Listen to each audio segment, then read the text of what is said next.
The Clinic, chatting all things MMA. It's going to be a fascinating fight between Baldwin Umdalose and Francois Groenewoud. It's going to be interesting to see how Baldwin comes off that loss to JP Bass in that title fight at Sun City last month.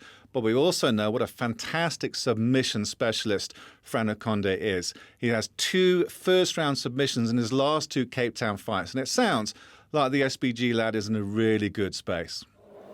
Oh man, since I've moved to Cape Town, the support here has been phenomenal, but I always work on everything. I like to keep it flashy, keep it interesting, but you know what, I see this fight as all my other ones. I'm going to take him down and choke him out. Baldwin is a really good fighter, and yeah, he just came off a title fight, but I think Wesley also has that presence. You know, he's got a big following in Durban, same as Baldwin, and he was dropping a weight category. He was a contender in the featherweight division, but yeah, I'm taking my hat off to Baldwin for taking the fight on short notice, and yeah, it's going to be a cracker. Regular viewers will know I've got a real soft spot for Sibusiso Ndoku. He was such a great guy with a fantastically engaging style, but he slipped upon a 3-fight losing streak, and he's facing one of his toughest opponents to date, Wesley Hawkey, who's coming off a fantastic first-round KO of Brendan Katz earlier this year. The Wesley Hawkey who turned up last year in Durban, however, against Cezar Mnikati, losing to submission, will look to kind of like get his record back on track. It's always a privilege to see both these guys fight. And Sibusiso was at the media day to talk up the fight. Oh, yes, well, I mean, like, to be honest, I mean, I feel the pressure because, you know, from the past, it didn't be a good game for me, but yeah, I try to work hard. I mean, I've been working hard, and then I try to be physical fit, and then not only physical fit, and then I'm mentally fit, and then I wanna forget about what happened in the past, and then focus to the fight. I know Wesley is a good fighter, and then I'm quite comfortable about his game because it's more like a boxer, a stand-up fighter. But this is the MMA. You will never know where it's gonna be. The fight is gonna be end up to. So I'm looking forward to it. Yeah, but Cape Town is always like there for me, man. Like even if I'm undercard, I know they will be there. I mean, singing the whole night for me, man. So I'm looking forward for it. So undercards, on the cards, it doesn't matter. In Cape Town, I know I got that love of the Cape Town people.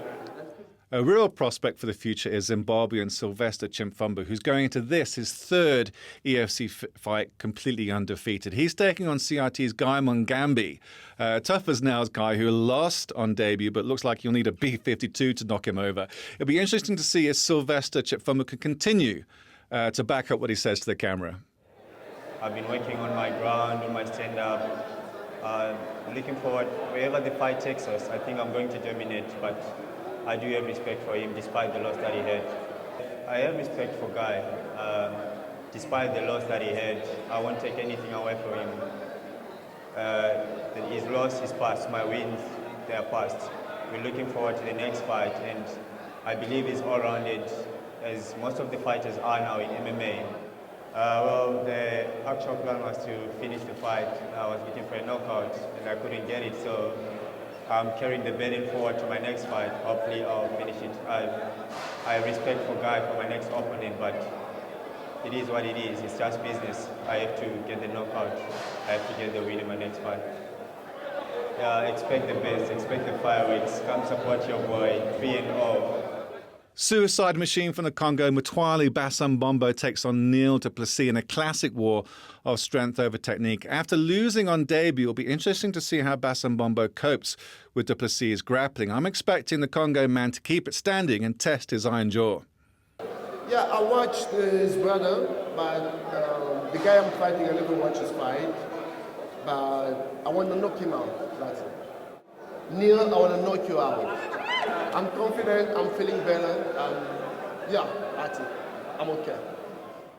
It's great to see Brendan Groenewoud back on the main card after alternating between wins and losses for quite some time. He lost to Dani van Heerden in April in quite a sloppy fashion, so it'll be really cool to see him come up for the first time these guys are fighting against Ruan Potts. And it'd be great to see 2 former champions bringing out the best in each other and perhaps battling like days of old. Look, I'll fight either anyone. I'll fight a bear, whatever. I think I've said that before. But I would probably say Andrew. kind of took it all away from me at the end of the day and knocked me out. You know, I made a silly mistake. I went in wild and he caught me. So, you know, if I could get anything back, then a bit of retribution. You know, yeah, definitely Andrew. I wouldn't shy away from that. I would like a shot against him at some point. On a skill set value, we even-ish. I might have a slightly better movement than him. When it comes to strength, I think he probably gets the advantage there. But look, I mean, jiu-jitsu is a game that you can stall and play chess, so I can't say either of us are better because we've both got strengths and weaknesses. But again, you know, you can't apply just that to fighting in the cage. It's mixed martial arts, and there's a lot more that goes on than just getting on the ground and grappling with each other. I think both good fighters. I don't think that Demart has the horsepower to stand against Urshad. I think that you know, he's probably been idling slightly. So this one, I think he's going to come out blazing, Urshad. Yeah, I reckon it's going to be a completely different fighter. So unfortunately, you know, as nice as Demart is, he's just not going to have that kind of horsepower. It's good to have my mate Urshad down again. You know, I'm sure he's going to show us what it's all about. No pressure. But yeah, it's going to be a fun, fantastic night. You know, come out, the guys that don't know about it, you know, get involved, find out, ask a friend, come watch the fights. It's going to be a banger. I've been hearing some great things about this kid, Gary Joshua, who's fighting for the very first time on debut against a man who's fighting in the hexagon for his last time, Lawrence Burters. It's an interesting sport when, as one man leaves through an open door, another athlete is walking through. Gary Joshua, supremely confident at the media day. This is what he had to say. Well, I'm really prepared for this. I've been waiting a long time to fight in the EFC. Yeah, it's a dream come true for me. And basically, I'm just here. I'm going to show up and show off. Basically, everyone thinks now that I'm a stand-up fighter, but my base has actually been grappling. I've been grappling for 8 years. And recently, I've added stand-up to my arsenal, where I took time and actually prepared to be a well-rounded athlete. So I'm really excited for this opportunity.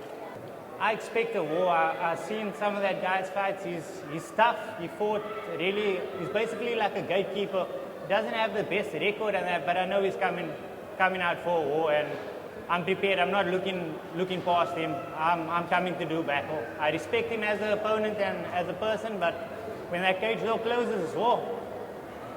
We're coming out to bang, and I'm going to put on the best show. I promise you that. There's been so much written and said about this Urshad Syed and Demart Penner fight. Over this past year and a half, it's been 18 months in the making. And finally, Fight Week is here, and we get to find out who the best bantamweight in Africa really is.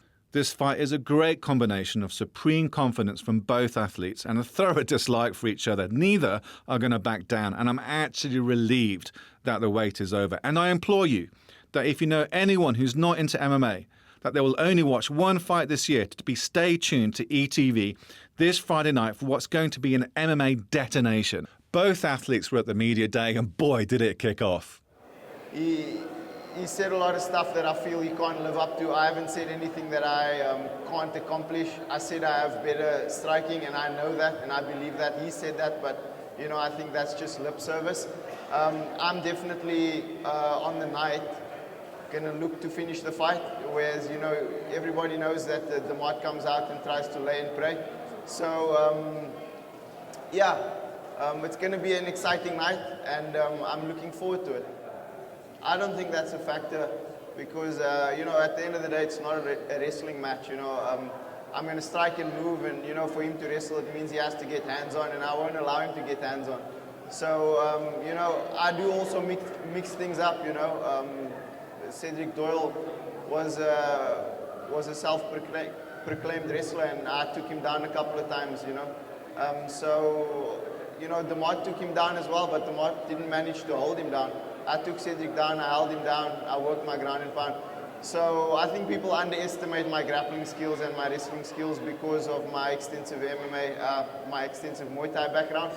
But yeah, people should stop looking at me as a Muay Thai fighter and start, you know, respecting me as a well-rounded MMA fighter.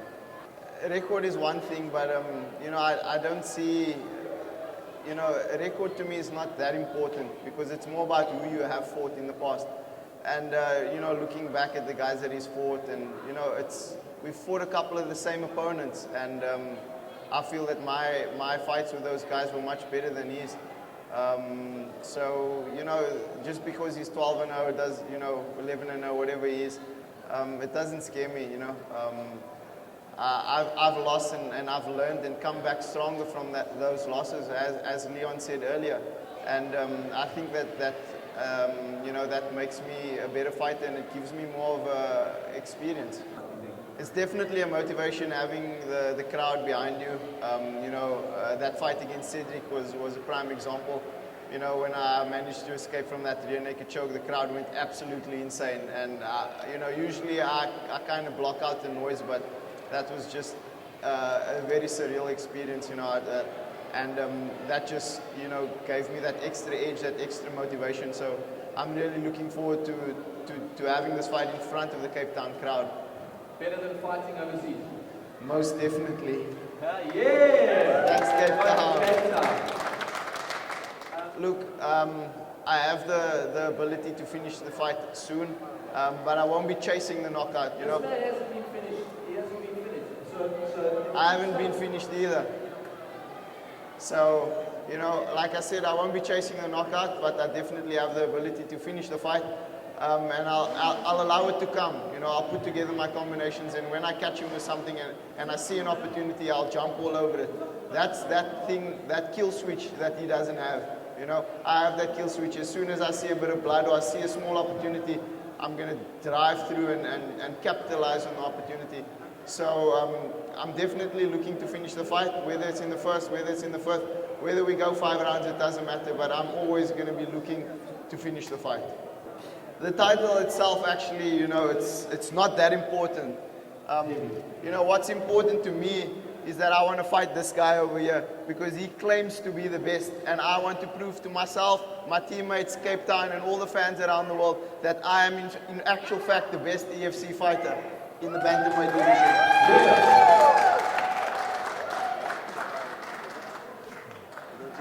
Alright, let's hear from Jamal, the current bantamweight champion.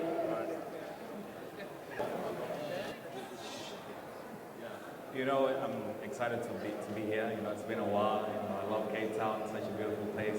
And don't be mistaken. You know, this town also loves the Wolves, so it's not just the Sayed town. So yeah. Yeah, definitely. You know, before Sayed joined EFC, I already had many fans here. So you know, so we'll see. You know, there's a few things that he did on social media, and he said, you know, got me really upset. But at the end of the day, you know, I've done this so many times. I was thinking to myself, you know, I've done this a lot of times, and I've won many. I've won two titles. You know, I've defended it 7 times combined. So I know I'm definitely going to beat him. So he shouldn't be surprised after that happens. You know, when he joined EFC, you know, you guys were claiming he's the striking phenom and so forth. But if you watch all his fights, it's not like he just dominates guys on the stand-up. It's even most of the time. So like, it's not like he's just dominating guys stand-up, and he's so amazing in the stand-up that if you stand with him, you're completely going to get knocked out. So, and I can take a punch. If you look at my fight with Benson Nell, you know, he's probably one of the hardest hitters in EFC. I took everything he gave, and I just keep on going. That's the biggest thing that's going to happen for this fight. He can try and bring whatever he wants, but I'm a workhorse. You know, I work hard, and I believe I work harder than he does. I'm stronger than he is. I'm fitter than he is. So, and I'm going to win the fight, guaranteed. I always believe that every fight, you know, it's the right time for me to fight them, and he's definitely the right guy right now. You know, I didn't have any more motivation to still fight, you know. At EFC, I wanted to go fight elsewhere, but now, you know, now there's Sayed, you know, and he brought this fire in me. You know, I'm so excited for this fight. I trained so hard for this fight, even more than before, and yeah, I'm really, really excited to get my hands raised. I'm that kind of guy that believes that it's greener where you stand. You know what I mean? So I always try to make the best of what I got, you know, so he can go train at Singapore, Japan, or so forth. I mean, good for him, and I'm happy for him. But for me, I use what I have, and with that, I become victorious. I'm probably the only guy here that has been able to fight, defended the title more than 7 times, so it's different fighting average guys. Let's say if you fight a Umpi or whoever, you know, it's different when you're defending your title and you've fought so many times, and to win, you know, it's different to stay winning. So if I was a contender fighting to become a champion, I would try and put up great shows and whatever. But now when you were a champion for a long time, it's hard and nobody understands it. That's the biggest thing, you know. If for me, you know, if he brings it, and I'll just put that one step more, brings it more, bring it one step more. And you have seen my fight with Wesley, he brought everything that what happened afterwards. So let him bring what he wants. If he wants to coast the fight, he's gonna definitely lose. If he wants to come hard, he's gonna gas, and I'm gonna beat him. So yeah, you guys gifted him a few guys, but it's just you had your chance, brother. Just relax, relax, my brother, relax. There's kids here, relax, calm down, bro. Chill. So you feel that his ascension to the title has been inflated, it isn't real, and that's why you're going to beat him. Is that right? I think, you know, the biggest thing, I don't think he knows how good I actually am. That's the biggest thing, you know. And he fights these guys and he beats them, but he doesn't realize how actually good I am. And when we fight and when the fight is happening, he's gonna get that. Oh my gosh, he told me on media day. So remember my words. You know, it's not like being a 2-division champion. There's no luck in that, and there's no luck in defending your featherweight title 5 times, bantamweight twice, and now the 3rd time next week. So my success hasn't been luck or because I'm lucky or lay and pray or whatever, just because I put in so much work, and that's why I believe I'm going to win again. So he can say what he wants, but at the end of the day, I know I'm a better MMA athlete than he is. So you're going to be a champion this coming Friday? Definitely, and if he thinks that I can't finish fights, we'll see. We'll see what's going to happen. All right. Now I'm excited, ladies and gentlemen. Let's get a face-off between these two guys. What I'm going to do is ask you to go this way.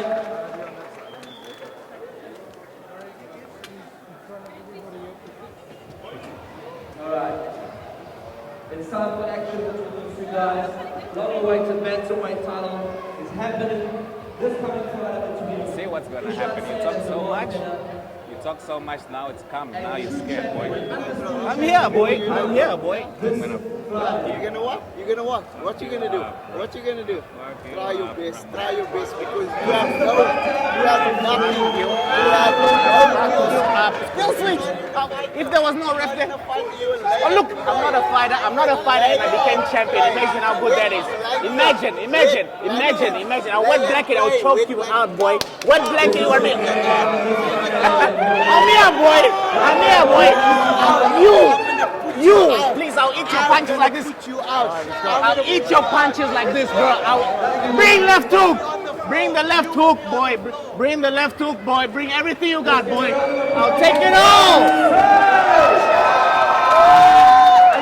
Let's go. It takes a lot of balls for 2 fighters to agree to fight just 1 week out.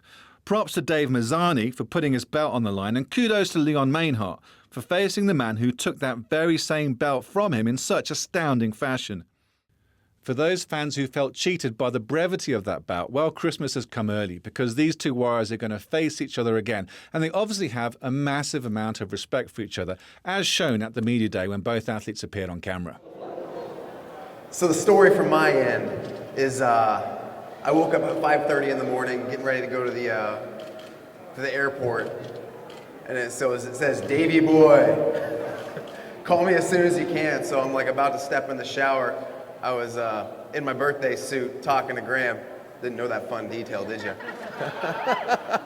I was talking to Graham, and he told me that Don Madge had a serious injury that couldn't be healed before the fight. And he went through a lot of options, and Leon stepped up to take the fight. He was in shape. He was ready for a bantamweight fight, correct? Bantamweight? Featherweight. Featherweight. That's 145. I don't know the kilos. 66 kilos. 66 kilos, so he's already cut and ready.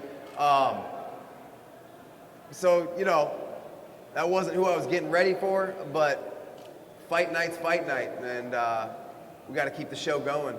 I mean, yeah, because they do have a similar, they have some similar strengths, but every fighter's different. And I was preparing for anything for Don Madge because he's a young fighter.